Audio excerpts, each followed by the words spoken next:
देखा था, जो कि हमारा पार्ट 2 था इस वीडियो सीरीज जो हम कर रहे हैं सी प्रोग्रामिंग बेसिक्स पे, राइट। तो ये वो प्रोग्राम था। अगर मैं इसको एक बार फिर से रन करूंगा तो आप देख सकते हो कि जो हमने प्रिंट करना चाहा है यहाँ पर हेलो वर्ल्ड, तो वो हेलो वर्ल्ड यहाँ पर आ रहा है। तो कल हमने सीखा था कि कोई भी चीज अगर आपको प्रिंट करनी है सी के थ्रू तो आप एक फंक्शन यूज करते हो जिसका कि नाम है प्रिंटफ, ठीक है। अच्छा, एक और जो हमने वीडियो किया था सी प्रोग्रामिंग के बेसिक्स पे, उसमें मैंने बोला था कि जो फंक्शंस होती है उसकी नोटेशन ये पैरेंथेसिस होते हैं। तो जब भी आप फंक्शन देखोगे इसी में, जैसे यहाँ पर मेन भी एक फंक्शन है, प्रिंटफ भी एक फंक्शन है, इसका आप नोटेशन में देख सकते हो पेरेंट्स ओपनिंग एंड क्लोजिंग। इसी तरह से यहाँ पर ओपनिंग एंड क्लोजिंग। जब आप फंक्शंस तक पहुंच जाओगे तब आपको चीजें और क्लियर होती जाएगी, राइट। तो यहाँ पर आपको सिंपली अभी eight this point of time ये याद रखना है कि अगर आपको प्रिंट करना है सी में कुछ तो आप यूज करते हो प्रिंटफ फंक्शन, राइट। तो जो चीज आपको प्रिंट करनी है वो आप अंदर कोड्स में लिखते हो। So this is a constant string. String is basically collection of character. से भी हमने बेसिक्स में पढ़ा हुआ है जो कि पिछले वीडियोस थे, राइट। तो हेलो वर्ल्ड। तो अगर सम अप करें ये वाला प्रोग्राम तो इसमें आप ये देख सकते हो कि आपने सिंपली क्या आउटपुट की है, एक मैसेज। जबकि जो हमारे एक्चुअल प्रोग्राम्स होंगे ना सी में या जनरल जो कंप्यूटर की वर्किंग होती है वो ये होती है कि आप कुछ इनपुट देते हो और on the basis of that input आप एक आउटपुट जनरेट करते हो, राइट। तो यहाँ पर जो हमने देखा कल के एक output string without any inputs हमने जनरेट किया, तो ऐसे प्रोग्राम्स बहुत कम होंगे। तो अब आ गई बात किनकी, इनपुट्स की। तो चलिए हम आगे बढ़ते हैं। अगर मैं ऐसे लिखूंगा, जो ये भी हमने ऑलरेडी पढ़ा हुआ है पिछले वीडियोस में, अगर हमने फॉर एग्जांपल ऐसी कोई स्टेटमेंट सी में लिखी, उसका मतलब होता है कि आपने डिक्लेरेशन, इस स्टेटमेंट को हम बोलते हैं डिक्लेरेशन स्टेटमेंट। वो ये आपको याद रखना है कि जो आपकी डिक्लेरेशन स्टेटमेंट्स है वो आपकी पहली स्टेटमेंट्स होनी चाहिए अपने प्रोग्राम या अपने फंक्शन में। Since this program consist of only one function main, main मेन में पहला ही इंस्ट्रक्शन मुझे डिक्लेरेशन का ही इंस्ट्रक्शन लिखना है। आपको समझ आया? जैसे ये वाली स्टेटमेंट है, ये हम पहले नहीं लिख सकते और ये बाद में। तो ये आपकी डिक्लेरेशन जो स्टेटमेंट्स है वो आपको पहले लिखनी पड़ती है। डिक्लेरेशन में क्या होता है, आप डिक्लेयर करते हो, यानी कि कंप्यूटर को आप बोलते हो मुझे कौन से मेमोरी लोकेशंस जो आप एलोकेट करोगे उनका नाम क्या रहेगा और उनमें डेटा जो मैं रखूंगा वो किस टाइप का होगा, जो कि हमने ऑलरेडी पढ़ा हुआ है। सो डिक्लेरेशन की मैंने बोला था उस दिन भी कि दो पार्ट्स होते हैं। एक पार्ट होता है for example int data type और दूसरा उस लोकेशन का नाम जहां पर मैं वो डेटा रखूंगा। सो इंट ए का मतलब है एक आपके सामने एक ये ना आपके लिए एक मेमोरी लोकेशन तैयार की जाएगी जिसका कि नाम क्या रहेगा ए, और उसमें जो एक्सपेक्टेड डेटा है वो है int. Int I am sure आपको अभी तक पता होगा कि इंट का मतलब होता है वो वाला डेटा, न्यूमेरिक डेटा जिसमें पॉइंट्स, डेसिमल पॉइंट्स ना हो। For example 6, 11, 112 and so on, ठीक है ना। 3.5, 6.79 ऐसे डेटा आप नहीं रख सकते, वो उसके लिए हमें फिर क्या लिखना होता था, फ्लोट, राइट। सो जब मैं इंट लिखूंगा इट मीन्स कि मुझे क्या करना है, integer type of data expect करूंगा मैं कहाँ जाए, यहाँ इस मेमोरी लोकेशन पे। और जब भी मैं आगे जाके प्रोग्राम में क्या लिखूंगा ए, इसका मतलब होगा वो वैल्यू जो हमने वहां पर भेजा था उसको हम बोलते हैं असाइनमेंट। वो भी हमने पढ़ा हुआ है, जिनने नहीं देखा है वो पिछले वीडियोस देख सकते हैं इस प्लेलिस्ट के, राइट। मोस्ट प्रोबेबली जो पहला इस प्लेलिस्ट का वीडियो है उसमें हमने ये बेसिक्स चीजें सारी समझाई है, राइट। तो ए आपने लिखा A is equal to 10, it simply means कि जो आपने ये वाली मेमोरी लोकेशन तैयार रखी मेरे लिए, जिसका कि नाम आपने ए रखा, उसमें क्या भेजो आप या उसको क्या असाइन करो, a value of 10, right. Right, अगर at this point of time मैं इस थोड़े से कोड को जो कि मैंने लिखा ऑलरेडी इसको सेव करूं और कंपाइल करने की कोशिश करूं तो आप देख सकते हो कंपाइल ये हो गया, राइट। अगर मैं रन करूं तो क्या आ जाएगा, हेलो वर्ल्ड, क्योंकि प्रिंट हेलो वर्ल्ड, यानी कि यहां तक कंट्रोल का पहुंचना, इसका मतलब ये होता है जब ना ये वाला स्टेटमेंट एग्जीक्यूट हुआ उसका मतलब है जो पिछली स्टेटमेंट से वो एग्जीक्यूट हो चुकी है, राइट। सिंस उनमें कोई आउटपुट दिखाने वाली चीज या ऐसा कुछ हमने नहीं लिखा है कि आउटपुट दिखाया जाए, तो इसलिए वो उनका इफेक्ट आपको फॉर द टाइम भी नहीं दिखेगा। लेकिन एज आई सेड कि ये जो कंट्रोल यहाँ पहुंच गया और उसने प्रिंट किया हेलो वर्ल्ड आउटपुट पे, उसका मतलब है कि पिछली स्टेटमेंट जितनी भी है वो सक्सेसफुली एग्जीक्यूट हो गई है, राइट। तो उसके बाद मैं क्या करूंगा, सपोज अगर मैं यहाँ पर जो कि मैंने पहले लिखा था कुछ टाइम पहले ए कामा बी, इसका मतलब हुआ एक और सेल अब बनेगी किस नाम की, बी नाम की, और वो भी उसमें भी जो एक्सपेक्टेड डेटा होगा वो क्या होगा, इंटीजर। तो वही मैंने यहाँ पर किया है, जो बी लोकेशन है उसमें मैंने क्या दिया है 20, राइट। अभी तक आपने गैस किया होगा कि ये फॉर एग्जाम्पल हम क्या कर रहे हैं, एक एडिशन का प्रोग्राम, राइट। आपको समझ आए। तो सी एक सेल है जो कि अभी मैंने डिक्लेयर नहीं की, ठीक है ना।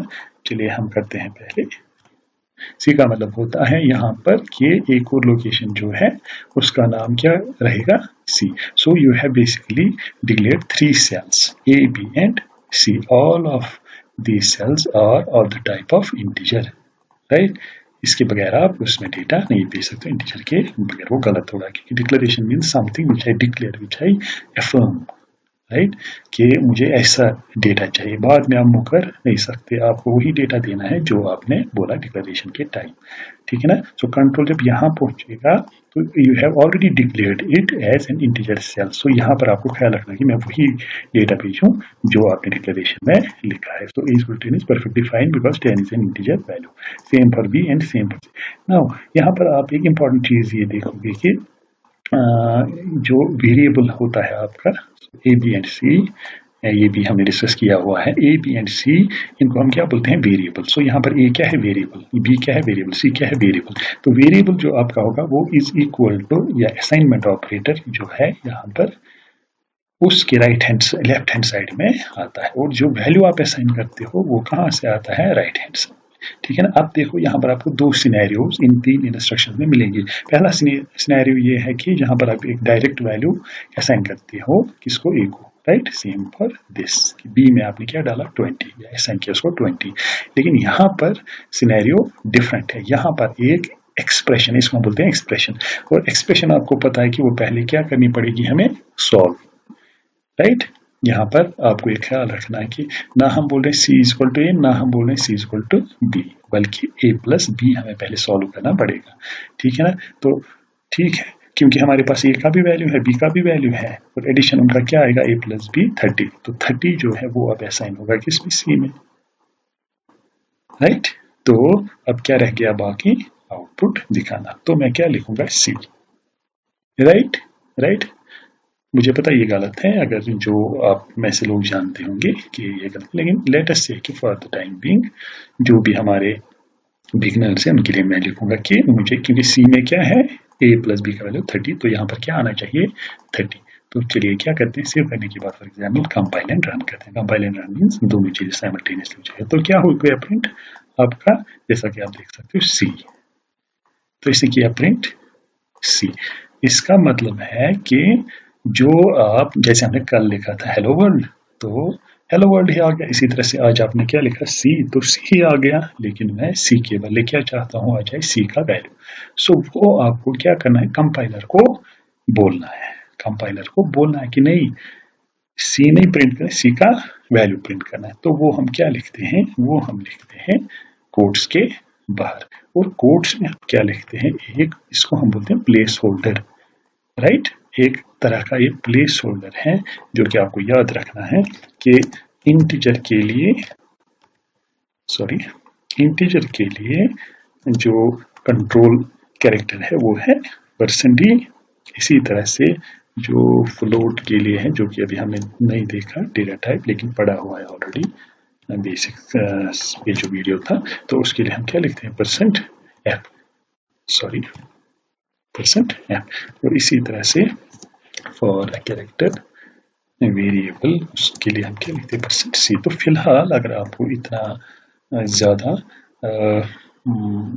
अपने आप को उतना ज़्यादा टेंस नहीं करना है, आप सिंपली यहाँ पर as far as this example is concerned, ठीक है ना, आप फिलहाल कॉन्सेंट्रेट करो किस पे, इंट पे।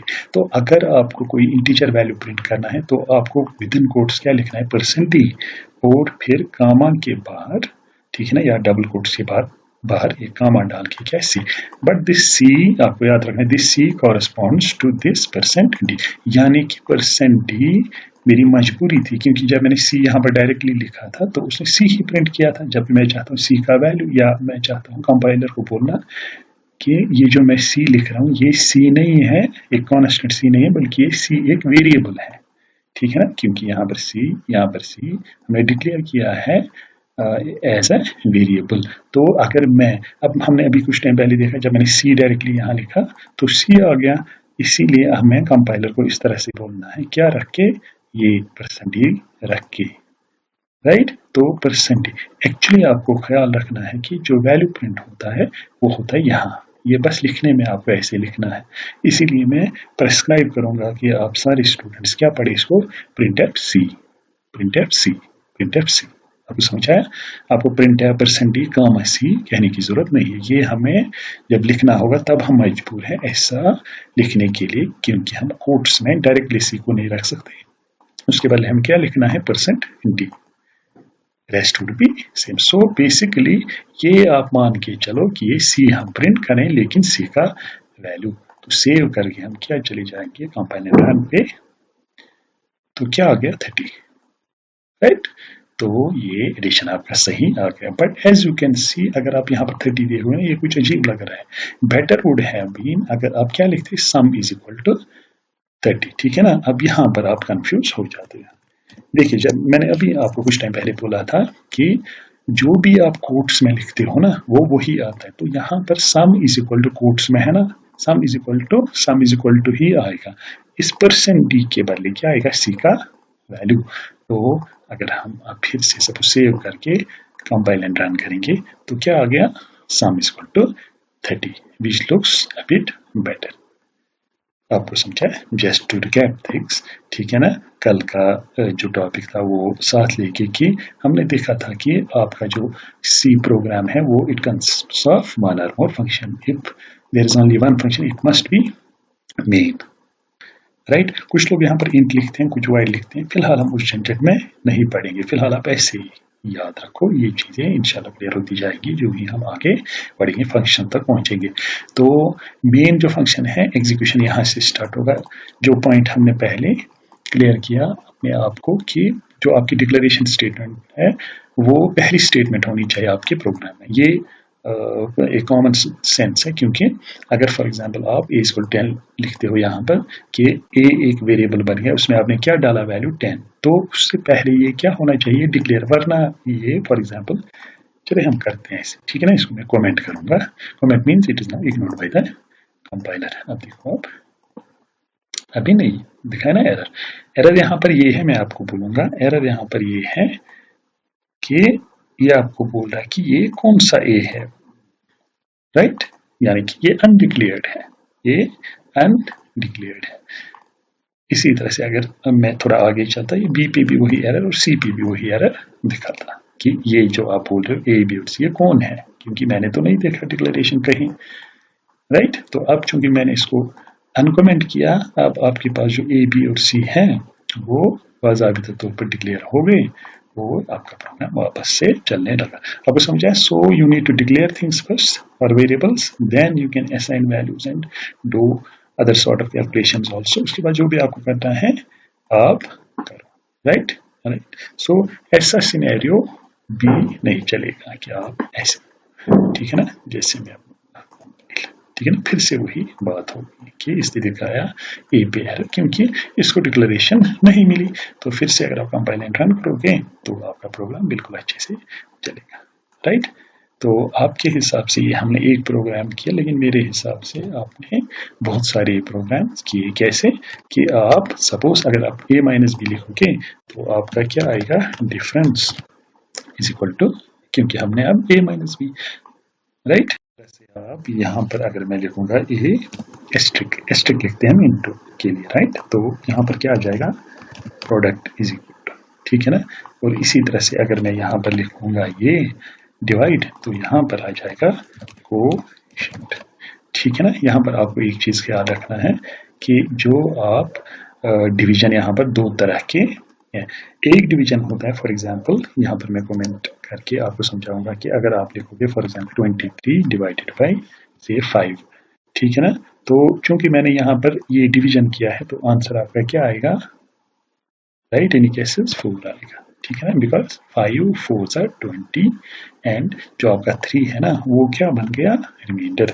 तो अगर आप चाहते हो आउट ऑफ डिवीजन क्या लाना, क्या लाना, रिमाइंडर, तो आपको क्या लिखना है, ये वाला sign, this is called mod या मॉडुलो डिवीजन, राइट। तो इसका आंसर यहाँ पर क्या आएगा, 3, राइट। वाई, क्योंकि ये रिमाइंडर आपको दिखा, देखो 5 4 7 20, वहां कितने बच गए, 3 आपको आएगा, ठीक है ना। ये आप यहाँ पर कर भी सकते हो। मैं क्या लिखूंगा, ए और इसको क्या लिखूंगा। अब देखो अब क्या आएगा आंसर, तो मैं इसको सेव करके क्या करूंगा, रन, तो क्या आएगा, ये भी कंपाइल एंड रन करेंगे, कंपाइल एंड रन, ठीक है ना। ये भी पुराना ही दिखा रहा था, question is equal to 4, question is equal to 4 जो कि मैंने आपको बोला था।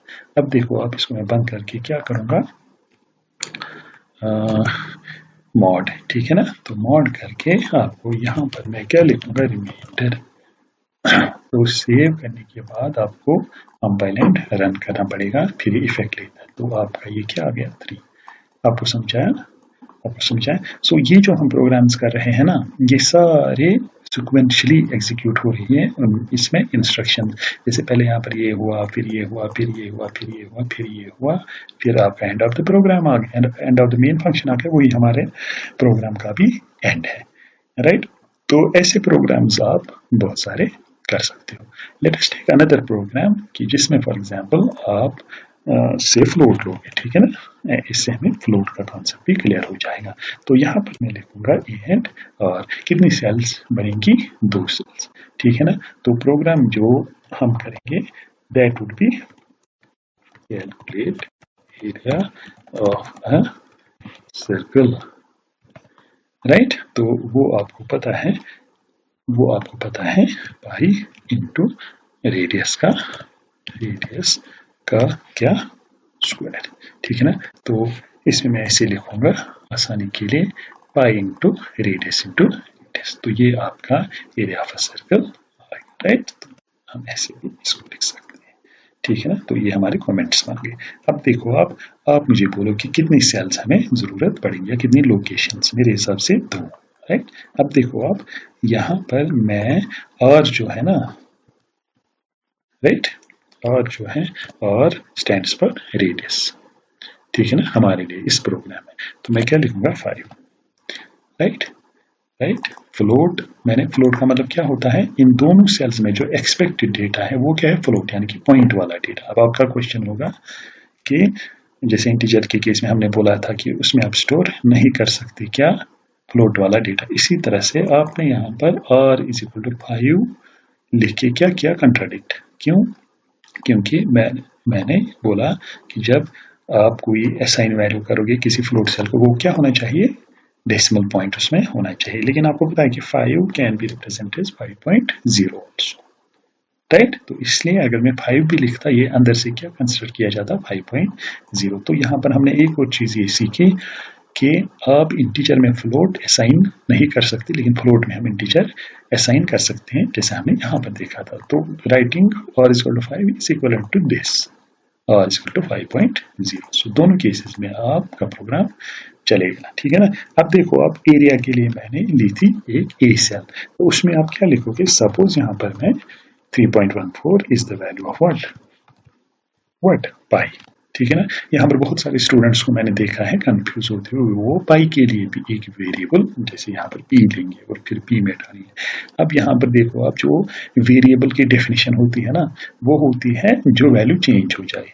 अगर आप ये 10 स्टूडेंट्स को ये प्रोग्राम देंगे ना, वो रेडियस डिफरेंट देंगे, एक स्टूडेंट 5 लेगा, दूसरा स्टूडेंट 3 एंड सो ऑन, लेकिन पाई सारे वो क्या लेंगे, 3.14, that is why it is not a variable, ठीक है। इसलिए मैंने डायरेक्टली वैल्यू इसका लिया यहाँ पर, और फिर r और r 2 बार, यानी कि r स्क्वायर, r हमारा यहाँ पर क्या है, वेरिएबल, आपको समझ आए। तो इस तरह से ये क्या करेगा, ये क्या निकालेगा, एरिया, और फिर आपको लिखना है एरिया इज इक्वल टू, अभी मैंने कुछ टाइम पहले आपको बोला था परसेंट f हम लिखते हैं फ्लोट के लिए, और यहाँ c नहीं, a आएगा, ये वाला a, ठीक है ना। अगर बेटर होता है कि अगर आप पूरा लिख दें यहाँ पर, ठीक है ना। तो अगर मैं यहाँ पर लिखूंगा एरिया और इसको लिखूंगा फॉर एग्जांपल रेडियस, तो यहाँ पर मुझे फिर चेंजेस करनी पड़ेंगी, ठीक है ना। आपको घबराना नहीं है कि मतलब जब आप बड़े बड़े वेरिएबल, ज़्यादा बड़े भी नहीं लेने, लेकिन वो क्या होनी चाहिए, मीनिंगफुल, ठीक है ना। So area is more meaningful than a and rad is more meaningful than r and radius पूरा अगर आप लिखते हो ज़्यादा ही क्या होता है, मीनिंगफुल, ठीक है ना। तो फिलहाल के लिए हम इसको देखते हैं कंपाइल एंड रन करके। तो एरर आ गया, क्या आ गया एरर, ए, क्योंकि ए हमने चेंज नहीं किया। फिर से सेव करने की कोशिश करेंगे, फिर से कंपाइल एंड रन करेंगे तो आपका ये एरिया आएगा 78 पॉइंट समथिंग, राइट, जो कि सही आंसर है पाई आर स्क्वायर, जब आर का वैल्यू क्या लोगे 5, राइट। अगर आप जरा सा भी सपोज यहाँ पर हम 5.50 भी लिख सकते हैं, ठीक है ना। तो सेव करके हम देखेंगे कि क्या इसने वैल्यू अपडेट किया, यस, इसमें क्या आ गया 94 पॉइंट समथिंग। आपको समझा। तो इसी तरह